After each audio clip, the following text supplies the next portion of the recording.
All right, to begin, you're going to need your loom, you're going to need a scissors, and this is some thinner yarn. I will add some even thinner stuff in your kits, but this is just a little easier to see. So the first thing I'm going to do is I am going to tie this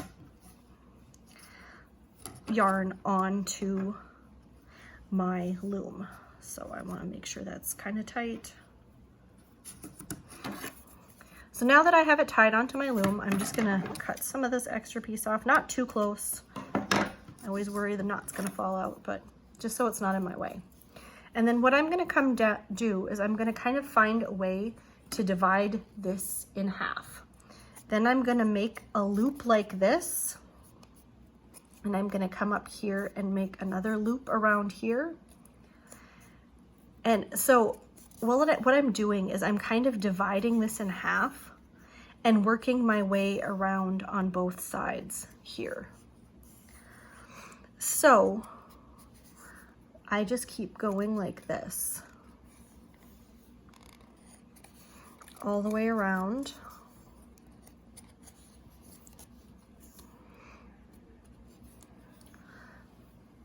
And I skip these little notches, these little grooves, every time I skip one of them,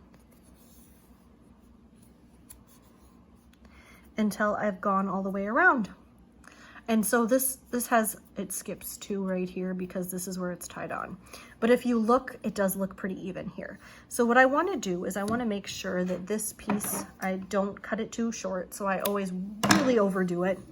But what I'm going to do now is I'm going to take this through the middle of my loom like this, and I'm going to knot it in the middle like this, just by wrapping it around and then pulling it through that loop. And I want to make sure that it looks like I got all of these little pieces, which I did. But I'm also just gonna go around one more time just so I make sure it's knotted nice and tight.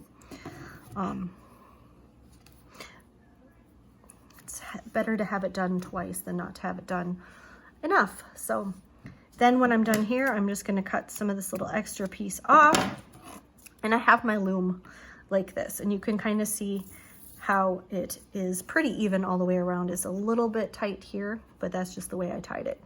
You won't notice that when you start weaving.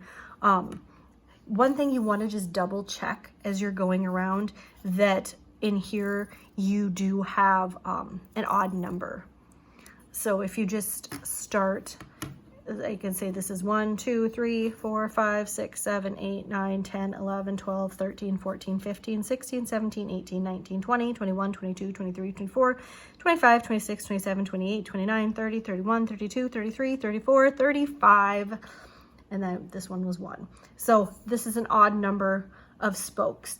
And the reason why you want to have these warp strings is what they're called, but I kind of sometimes call them spokes because since it is kind of a wheel, you want to have an odd number because that will make it so that when you weave, it will come out even. So I'll show you that in the next step. All right.